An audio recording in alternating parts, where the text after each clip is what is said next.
Hello, Heights Church. How are you? It's Pastor Tim. And, as we are starting our devotionals in the month of January, we're focusing on relationships and lessons that we can learn from some of the biblical relationships that we find throughout Scripture. And today I want to talk to you about Abraham and Sarah. Now, the most of all of their story is chronicled in the book of Genesis. And there's a number of things that we can talk about as it pertains to their relationship.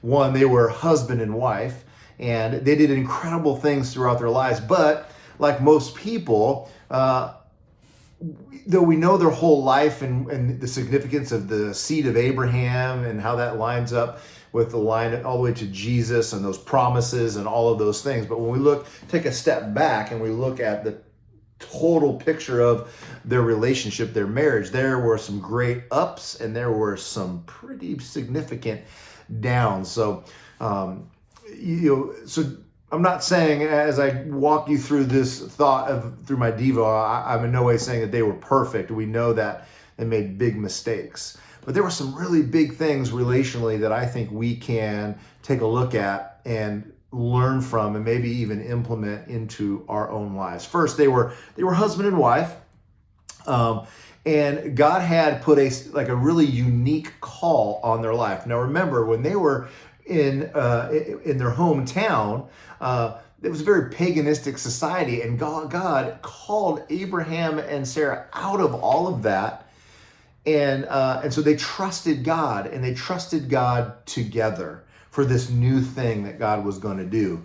And so that's huge. That was unheard of for them to kind of go do their own thing.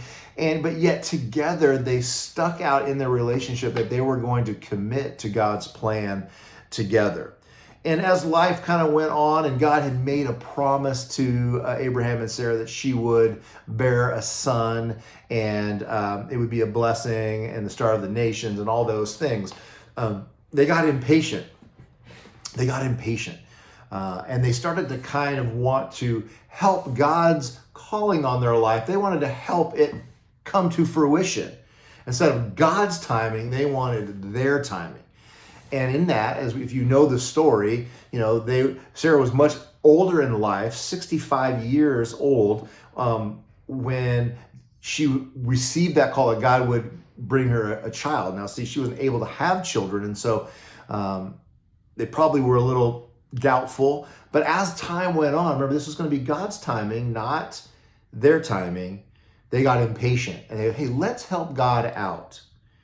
And so one of those down slopes of their relationship, Sarah actually arranged for Abraham to sleep with another woman. And that just turned out to be a mess. And however, you're probably thinking to yourself, how is this like a devotional where it can help out relationships? Let's pull back a little bit. I'm not really looking at the specific act of what happened because there was a huge fallout. But the act of in relationships, let's just talk marriage relationships because that's what this is. There was a crisis where they were getting impatient, and then Abraham sleeps with another woman with his wife's permission. I know, it gets bizarre. But it just creates all this chaos and crisis. But as we pull back, they are committed to God's calling and promise in their life. And they did stay faithful to that over the long haul of it all. But isn't that how it is sometimes when you're in a relationship, especially like in a marriage relationship, where there are moments where you're doing really well and you're thriving.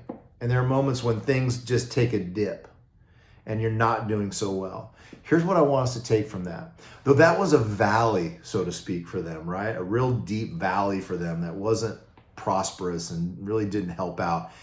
They stuck together in the long run. And God met them on the other side, fulfilled his promise like we know God would, and brought them a son. Here's what I want to help you understand and maybe encourage you with. In a marriage context, there are going to be rough times, bumpy times, but God has called you to that marriage. God has called you to that relationship. And we gotta follow God's lead in those relationships. There will be bad times and there will be good times. Let's not buy into the cancel culture, the discard culture. When things are broken or things aren't really working, we're just discarding it. We'll find something else. Let's commit and work on those relationships. Let's stay focused on the call that God has for us in our marriage. Let's focus on the call that God has on our lives to be godly men and women. And if it's not a marriage relationship, it translates to a relationship of just friends. Like some of the best, one of my best friends, we've been through some really difficult things, but those things have brought us together. And because we weathered them, we talked through them, we are better friends today than we were 5 years ago, 10 years ago, because we didn't just jettison, we committed to the relationship.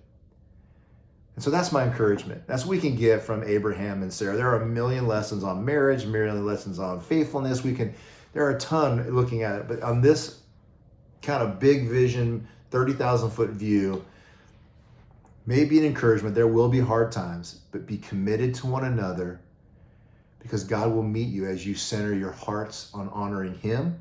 In the midst of all of that, He'll meet you there, and He will direct your path into a place that honors Him and will probably strengthen your relationship. Well, I hope you have a great week, and looking forward to seeing you next time on the next Devo that I get to do. Blessings, everybody. Take care.